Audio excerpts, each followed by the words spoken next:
Cet épisode de French Boss est sponsorisé par Tister, la plateforme de vidéos consommateurs qui permet aux marques de donner la parole à leurs clients. French Boss, le podcast des entrepreneurs voyageurs. Éric Gendry.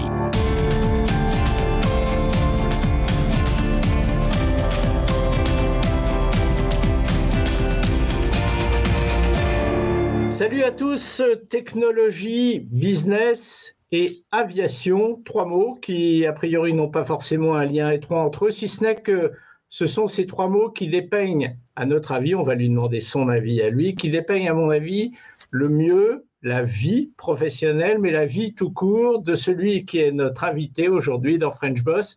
Philippe Tartavul, bonjour. Bonsoir Éric. Est-ce que j'ai tort si je dis ces trois mots en disant que tout est résumé de ce que vous êtes dans ces trois mots? Peut-être, mais vous manquez aussi une partie importante qui est la famille. D'accord. Ce qui apparaît moins forcément dans les lectures que j'ai pu avoir sur vous. Philippe, vous savez qu'on a une sorte de routine dans cette émission. On commence toujours par parler d'une photo qui est celle qui, à notre avis, illustre le mieux la vie professionnelle de notre invité. Cette photo, c'est vous qui me l'avez envoyée. Vous m'en avez envoyé plusieurs pour être franc. Et j'ai choisi celle-là pour deux raisons. Un, parce que c'est la région de Los Angeles, la ville qui abrite votre vie professionnelle. Et deuxièmement, justement, parce que c'est une photo qui a été prise en haut, qui a été prise en avion, et que finalement, encore une fois, c'est l'illustration de ce que vous êtes, de ce que vous aimez. Un petit mot sur Los Angeles. Qu'est-ce que ça représente, Los Angeles, dans la vie professionnelle et peut-être la vie tout court de Philippe Tartavul? Los Angeles, c'est d'abord c'est trois choses. C'est une ville qui est très éclectique, très grande, très diverse, qui représente bien, à mon avis, ce qu'est la vie aux États-Unis, c'est-à-dire la diversité des gens, des parcours. C'est une ville où les cultures se mélangent, mais c'est aussi une ville où on peut se retrouver seul dans la montagne et très rapidement. Donc, moi qui aime beaucoup être à l'extérieur, c'est quand même assez génial de pouvoir aller faire du bateau, du surf ou aller faire du vélo en montagne et en même temps être près d'une ville qui est très complexe et très grande. Donc, on peut s'y sentir perdu ou on peut s'y sentir attaché. Et justement, ces qualités ou ces défauts que vous trouvez à Los Angeles, à votre avis, est-ce que ce sont des atouts déterminants dans le fait de créer une entreprise là-bas? Absolument, oui, absolument. C'est une ville où, d'abord, les États-Unis en général, c'est extraordinaire parce que il n'y a pas de frontières. N'importe qui peut arriver ici et puis avoir un succès ou avoir la vie qu'il décide. Donc c'est un peu l'aventure, une aventure sans barrière de sécurité. Comme vous le savez aux États-Unis, la vie est dure. Si vous réussissez pas, donc c'est quand même pour moi la traduction de l'aventure et du succès ou non. Mais ça dépend vraiment que de vous. Alors, on va en parler de cette vie, ce que vous appelez cette aventure personnelle, aventure professionnelle.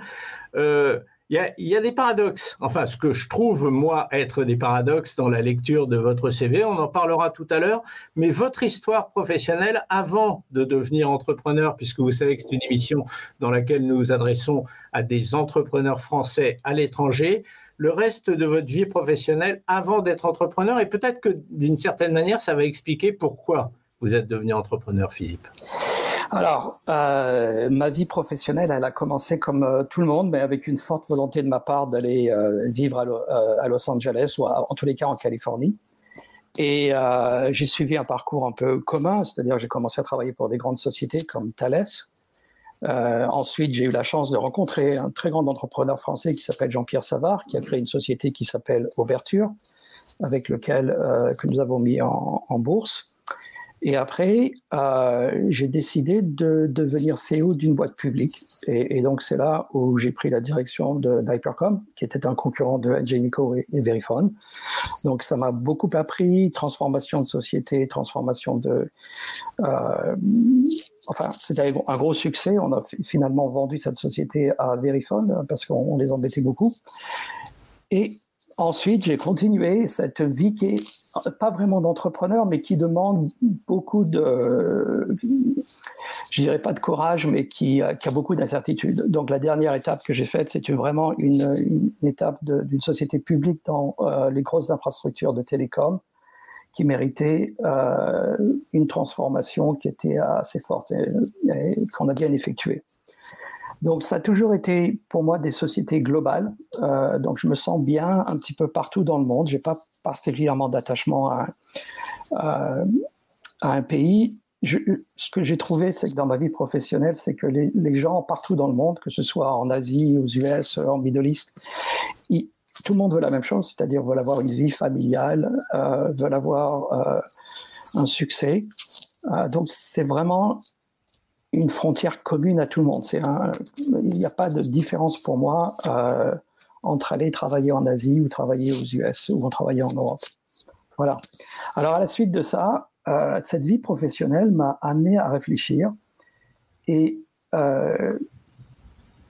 il y a quelque chose qui me gêne beaucoup. Alors, c'est peut-être un peu politique, mais c'est l'avancée de la Chine par rapport à je dirais, l'Occident, mais surtout les US et l'Europe. J'ai vu beaucoup dans mon dernier parcours professionnel de technologies qui ont été raflées ou au profit de la Chine, des pratiques qui n'étaient pas forcément les meilleures. Et c'est pour ça que j'ai décidé de devenir vraiment entrepreneur et de créer cette SPAC avec l'objectif clair d'acheter des sociétés qui sont critiques pour le pays. Pour nous, c'est les États-Unis. Voilà. Donc, c'est comme ça que je suis vraiment devenu entrepreneur. Et avec l'idée de travailler un peu moins, mais en fait, je travaille un peu plus. Oui, c'est souvent comme ça. Dans la bouche des entrepreneurs, ce n'est pas la première fois que j'entends ce type de phrase. On va creuser un peu sur ce que vous venez de dire sur la Chine. Vous pensez qu'en étant entrepreneur et en regroupant des entrepreneurs entre eux, on sera mieux armé pour lutter contre cette croissance de la Chine qui, effectivement, est en train de s'installer un petit peu partout? Écoutez, je ne sais pas si c'est la meilleure solution, mais c'est la seule que j'ai trouvée. Donc, on peut s'asseoir sur le bord de la route et puis se plaindre tous les jours. On peut dire qu'est-ce qu'on peut faire. Donc, nous, on a décidé de dire qu'est-ce qu'on peut faire. Je pense que la solution, elle est à la fois politique, mais elle est aussi dans les entrepreneurs. Donc, les deux, il faut qu'ils travaillent ensemble. Mais il faut se réveiller, quoi. Autre phrase que vous venez de dire et qui m'interpelle, Philippe, vous avez dit lutter contre la Chine pour l'Europe, mais surtout pour les États-Unis. Aujourd'hui, vous vous sentez plus américain que européen, ou est-ce que vous vous sentez plus entrepreneur français, donc européen, aux États-Unis? C'est une question d'identité qui est très difficile. Parce que... on n'est pas là pour rire, hein, en même temps. Hein. Non, mais c'est une question difficile parce que la notion d'identité, pour moi, est très complexe. Je vais vous dire pourquoi. C'est que mon père, et je suis né en Algérie, mon père était français, donc d'Algérie, ma mère est italienne. On est rentré, j'étais tout petit en 62 en France. J'ai jamais senti une forte identité française chez moi, puisque j'ai grandi et je me suis marié avec une femme qui est anglaise et j'ai vécu aux États-Unis la plupart de ma vie. Donc, j'ai des liens très forts avec la France. J'ai des amis, comme vous le savez peut-être, je fais partie de l'American University à Paris, où je suis Board of Trustees, parce que ce sujet de l'éducation et de la France m'intéresse énormément. Donc, je me sens français dans cette bulle. Je me sens américain parce que c'est un pays où les origines sont très variées et on se retrouve tous quelque part. Je ne sais pas si j'ai répondu à votre question, mais c'est en tous les cas comme ça que je le vois. Bien sûr, et justement, ça m'amène une autre question. Tout ce que vous avez fait professionnellement, parce que vous avez fait beaucoup de choses aux États-Unis, est-ce que vous estimez que vous auriez pu le réaliser de la même manière en Europe, ou en tout cas avec le même plaisir, le même élan, le même enthousiasme peut-être? C'est difficile de répondre à cette question. Ce que je peux vous dire, c'est que j'ai quitté Thales parce que j'étais pas polytechnicien. En gros, c'est ça. Et donc, est-ce que j'aurais pu réussir? Je pense qu'on peut réussir dans n'importe quel pays. Je pense qu'un vrai entrepreneur réussit dans n'importe quel pays. Et c'est une question de savoir quel niveau de risque vous voulez prendre pour le succès. Donc, je ne fais pas vraiment de différence entre les États-Unis et l'Europe. Je pense que l'Europe, et en particulier la France, a un atout énorme à jouer, qu'on ne joue pas très bien encore, c'est l'éducation. On a une très, très bonne éducation. On a des gens qui sont formés d'une manière extraordinaire. Et on n'est pas capable encore de faire des startups du type de celles qu'ils font en Israël ou qu'on fait dans la Silicon Valley. Et ça, c'est dommage. Philippe, tout à l'heure, dans la deuxième partie de cette émission, on va longuement évoquer votre venture que vous avez créé, donc c'était en 2016, je ne me trompe pas, il y a 5 ans, et qui est donc aujourd'hui c'est 100% de votre activité? Oui, enfin non, je suis au board de 2 autres sociétés. Donc, je suis le chairman d'une société qui s'appelle Nixplay. Je ne fais pas de publicité, mais c'est un cadre électronique qui marche sur Wi-Fi et que vous pouvez mettre n'importe où dans la maison. Mais l'avantage, c'est que toute la famille peut prendre des photos avec son iPhone un peu partout et mettre ses photos sur le cadre. Ce que je fais avec mon père qui habite Nice, et donc mes enfants prennent des photos un peu tous les jours, et au lieu d'aller sur Facebook, il a un petit peu un network privé où le matin quand il se lève, il peut voir les photos de la famille. Voilà. Super. Donc et le deuxième, c'est une société qui s'appelle CompoSecure qui fait des cartes métalliques qu'on vient de mettre. On a annoncé notre association avec un SPAC et qui va être sur le marché au mois de septembre. Mais dans ce que vous me racontez, là, Philippe, il y a cette dualité qu'on peut observer également quand on lit votre CV, par exemple, sur les réseaux sociaux. Vous avez fait des études de business, après vous avez fait des études à UCLA, à Los Angeles. Vous m'arrêtez si je me trompe, tout ce que je dis, je l'ai lu. Et puis, en revanche, vous avez mis pas mal de temps à créer votre propre entreprise, à devenir véritablement entrepreneur. Encore une fois, vous m'arrêtez si je me trompe. Et cette espèce de dualité, on la retrouve dans ce que vous venez de dire. Vous dirigez 2 sociétés qui fabriquent des produits liés aux nouvelles technologies et par ailleurs, vous avez un fonds, un venture, un fonds d'investissement qui fait complètement autre chose. C'est marrant cette espèce de dualité, non? Je suis très curieux en fait, pour tout vous dire. Si je dois. Je suis pas très étonné. Je suis pas très étonné. Et je pense qu'en fait c'est très intéressant. Enfin, la question c'est que je me pose dans l'éducation, par exemple, à l'American University in Paris, c'est quels sont les critères de succès pour les jeunes, parce qu'on arrive à mon âge où on commence à penser qu'est-ce qu'on peut donner aux jeunes. Et je pense que en ayant bien réfléchi, je pense qu'il y a 4 critères. Il y a 1, c'est la curiosité, 2, c'est la détermination, et 3, c'est la capacité à s'adapter et d'être ouvert. Et si vous avez cette curiosité, cette détermination, un peu de common sense, je pense que la vie vous donne beaucoup de choses. Vous n'avez pas besoin d'être un génie. Oui, mais enfin, quand on met tout ça ensemble, quand on met toutes ces qualités ensemble, finalement, on devient quelqu'un qui est un petit peu au-dessus des autres, parce que toutes ces qualités, il faut les posséder et puis arriver à les harmoniser dans le quotidien professionnel quand même. Je sais pas. Je pense que j'ai eu beaucoup de chance dans ma vie, je pense, professionnellement en tous les cas.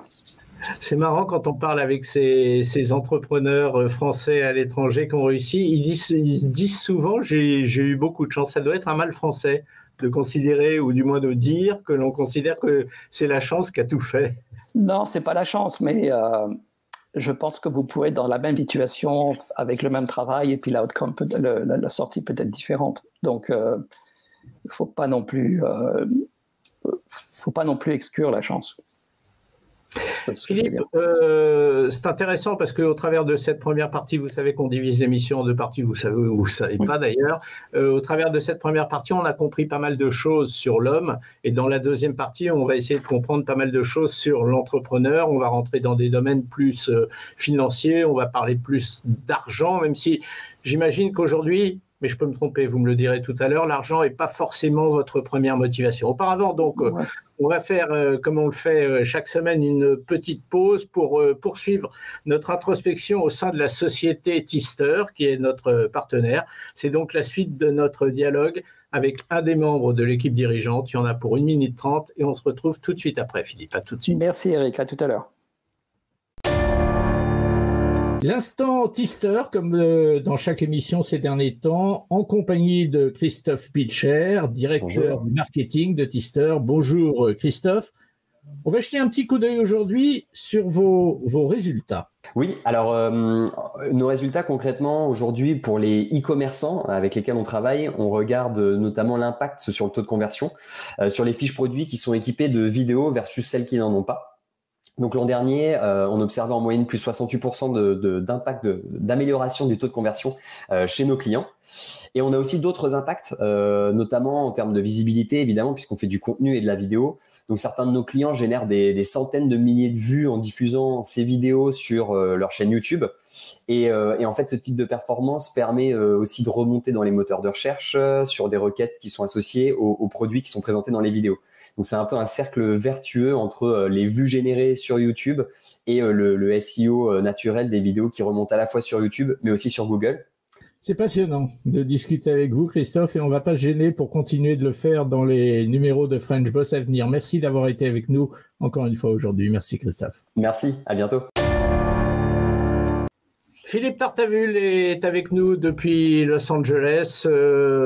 On a vu, on a entendu tout ce qu'il a fait depuis le début de sa carrière. On a entendu sa passion pour les États-Unis. On a brièvement évoqué sa passion pour l'aviation. Là, c'est plus un plaisir. Vous n'avez jamais véritablement travaillé là-dedans. Vous n'avez jamais eu envie de travailler dans l'aviation, Philippe. Alors, pour tout vous dire, je voulais être pilote quand j'étais jeune.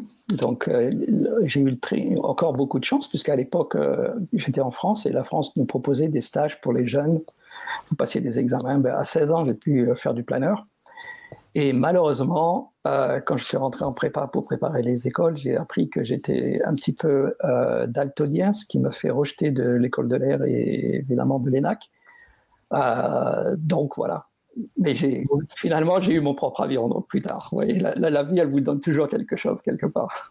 Ouais, j'imagine que vous ne devez pas tellement regretter finalement. Ah, je ne sais pas, j'ai toujours un passement au cœur quand je monte dans un avion, mais bon, c'est la vie. Hein. Mais je suis très heureux comme ça maintenant. Tout à l'heure, vous nous avez dit que vous étiez très petit quand vous étiez rentré d'Algérie, hein, donc on peut approximativement imaginer l'âge que vous avez.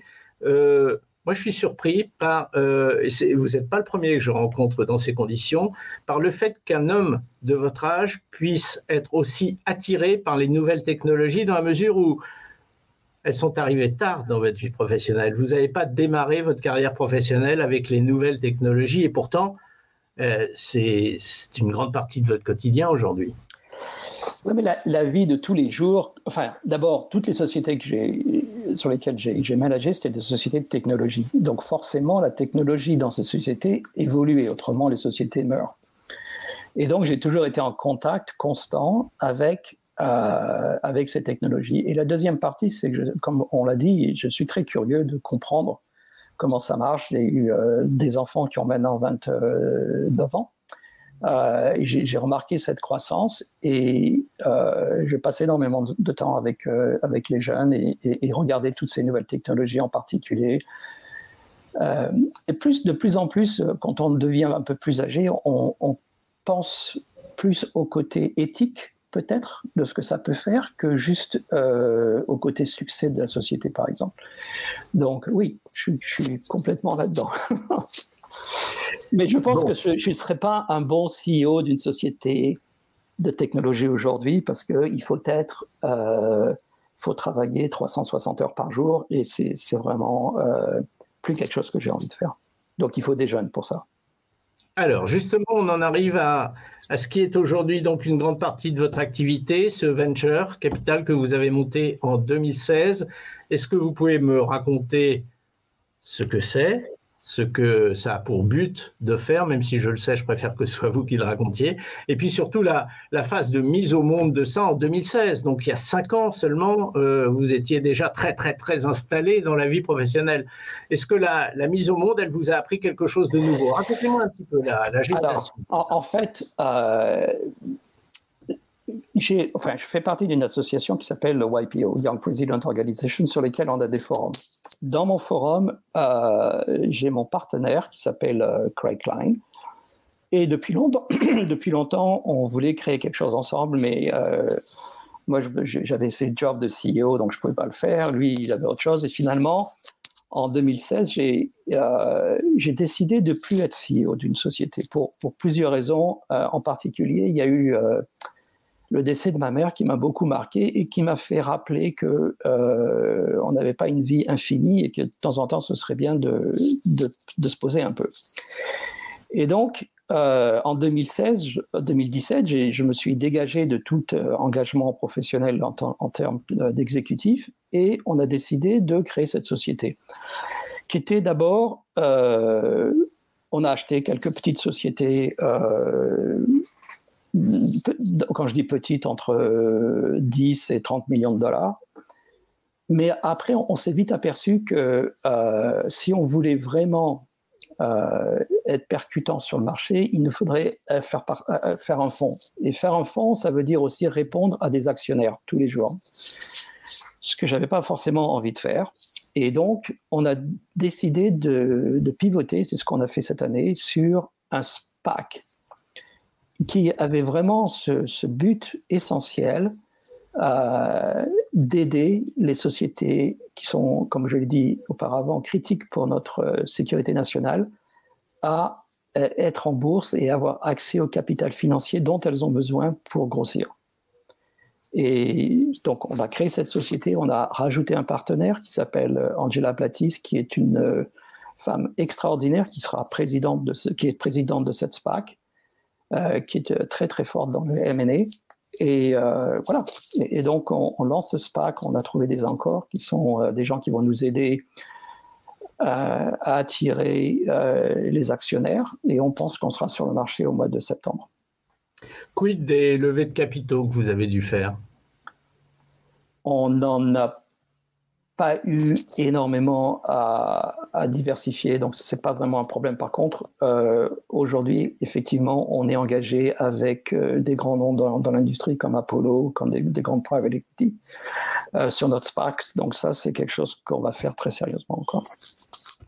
Bien, alors j'aimerais que vous m'en disiez plus, Philippe, sur ces fameuses sociétés qui touchent à des domaines cruciaux et que vous aidez aujourd'hui.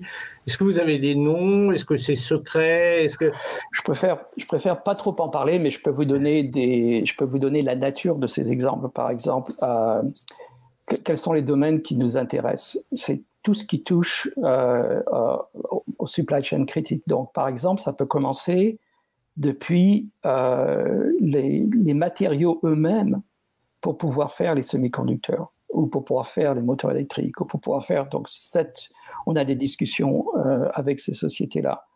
C'est des sociétés qui sont industrielles, mais qui ne sont pas forcément des grands noms d'industrie, mais qui font partie intégrante de la fabrication des semi-conducteurs.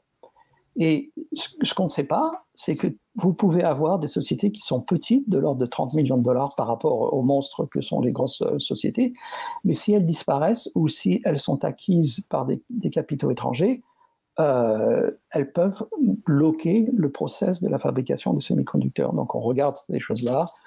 On regarde aussi pas mal de choses dans tout ce qui est cybersécurité et AI. Et en faisant ces recherches, on s'est aussi aperçu que la Chine avait beaucoup investi sur les États-Unis à travers d'autres partenaires sur des startups qui sont assez critiques. Donc voilà un petit peu l'essence de notre SPAC. Je le fais parce que j'ai vraiment la conviction personnelle que c'est très important de pouvoir ne pas être dépendant de la Chine comme pays. Et on l'a vu pendant la crise Covid. Pour avoir beaucoup échangé et bataillé avec eux dans certains domaines, je pense que c'est important pour nos enfants. Mais je vous écoute. Dès le début de cette émission, dès le début de cette conversation qu'on a eue, je me dis, vous êtes quand même un entrepreneur très différent des autres, dans la mesure où dans ce que vous faites aujourd'hui, dans votre entrepreneuriat aujourd'hui, il y a énormément d'idéologie, mais pas au sens négatif du terme, mais il y a énormément d'idéologie dedans. C'est pas l'entrepreneur qui est là et qui veut gagner du pognon, quoi. Non, c'est vrai. Ça va beaucoup plus loin que ça, quoi. Non, ça c'était avant. Voilà. mais non, parce que c'est ce que je pense, et je pense qu'on n'est pas assez, je sais pas comment dire en français, on n'est pas assez ouvert on comprend pas bien ce qui se passe avec la Chine. Je pense pas que les Américains et les Européens, d'une certaine manière, sont bien au courant des retards technologiques que l'on a et des impacts que cela peut avoir pour le futur. C'est marrant parce que vous êtes là pour vous battre contre l'omniprésence et la croissance de la Chine partout dans le monde, mais quand vous parlez de la Chine, on a presque l'impression que vous considérez comme inéluctable la suite de ce qui va se passer.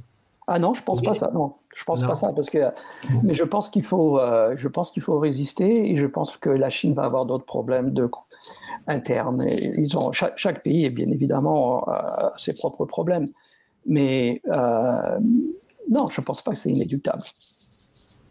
Non, je suis convaincu que c'est pas inéluctable.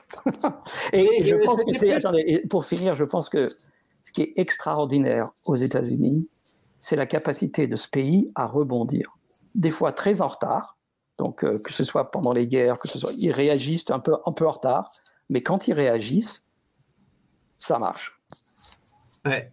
Vous avez beaucoup admiré, j'ai lu des hommes comme Bill Gates, Richard Branson, qui effectivement sont des ambassadeurs un petit peu de tout ce qui est nouveau marché, nouvelles technologies, etc. Est-ce que l'idée de ce qu'ont fait ces gens, l'observation de ce qu'ont fait ces gens vous alimente au quotidien dans votre réflexion? Je ne peux pas dire qu'ils m'alimentent au quotidien, mais je trouve que c'est quand même des hommes extraordinaires.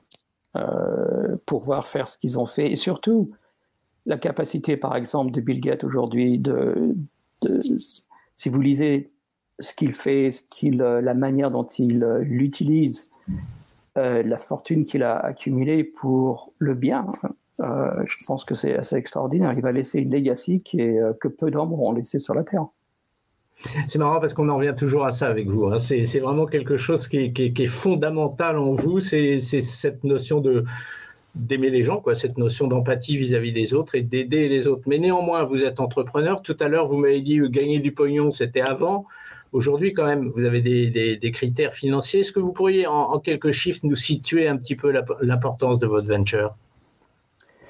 Bon, le SPAC qu'on va faire, on va lever 200 millions de dollars et on va acheter une société d'une valorisation entre 800 et 1,2 milliard de dollars. Voilà. Donc, mais ça ne veut pas dire qu'on va gagner 1,2 million de dollars. Ça veut dire qu'on va acheter. J'avais bien compris, mais vous vous donnez des atouts quand même pour faire une fin de carrière, parce que c'est marrant parce que vous me parlez de vous comme quelqu'un qui pense déjà à la retraite en disant j'ai pas envie de trop travailler, tout ça. Puis par ailleurs, vous vous lancez dans des trucs qui sont quand même énormes.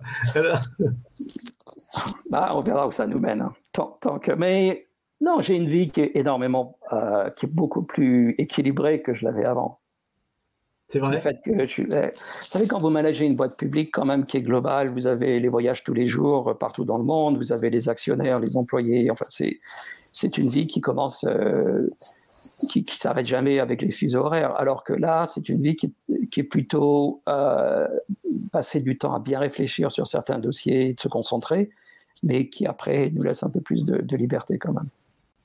Et fort de tout ça, de tout ce que vous avez vécu, vu, entendu, quel conseil vous donneriez à un jeune entrepreneur qui voudrait lancer aujourd'hui son entreprise aux États-Unis, peut-être un petit peu dans le même secteur que le vôtre? Quels seraient les conseils que vous donneriez? Moi, je dirais que d'abord, et c'est ce que j'ai déjà donné quelques practices à UCLA pour les Anderson, pour le MBA, je pense que dans toutes les industries aujourd'hui, il y a quelque chose à faire. C'est-à-dire que la digitalisation du monde permet à des jeunes entrepreneurs de regarder n'importe quelle industrie. Et beaucoup de gens se concentrent sur le vraiment high-tech, comme les AI, etc. Mais dans les industries plus traditionnelles, il y a énormément de possibilités. Et je conseillerais aux jeunes de ne pas tous se lancer dans le plus ultra de la technologie, mais de regarder toutes les opportunités autour d'eux dans des secteurs qui ont besoin de cette digitalisation et qui vont créer de la valeur en faisant cette digitalisation. Voilà. Parce que vous pensez que les jeunes entrepreneurs se lancent quelquefois dans des secteurs sans avoir trop observé la tendance et les perspectives qu'il pourrait y avoir? Pas toujours, mais souvent c'est sexy. Donc, alors qu'il y a des choses très traditionnelles à faire. En fait, j'ai regardé votre dernière émission. C'est quelque chose de très traditionnel et qui va marcher. Donc, il ne faut pas toujours penser que ce soit les choses les plus compliquées qui marchent. C'est dans les vieux pots qu'on fait les meilleures recettes. Voilà, exactement. Philippe, on a commencé cette émission parce qu'on arrive au terme. Hein, vous voyez, ça passe hyper vite. Hein. Ça fait plus de 30 minutes, presque 31 minutes qu'on discute ensemble. On a commencé cette émission avec 3 mots: technologie, business et aviation. On a compris que l'aviation, c'était avant tout une passion que vous auriez aimé exercer professionnellement, vous ne l'avez pas fait. Et moi, je me pose une question, et ça va être le mot de la fin. Entre la technologie et le business, qu'est-ce que vous préférez?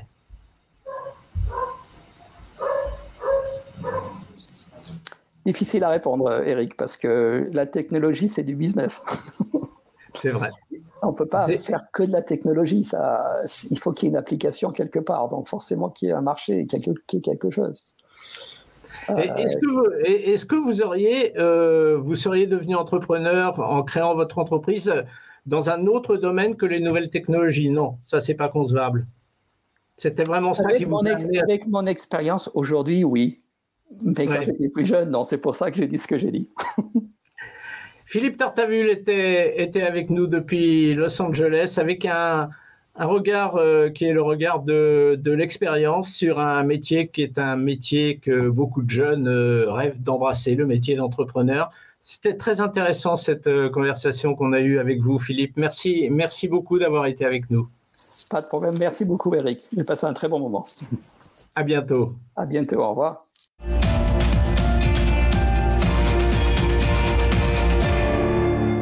Cet épisode de French Boss a été sponsorisé par Tister, la plateforme de vidéo consommateur qui permet aux marques de donner la parole à leurs clients.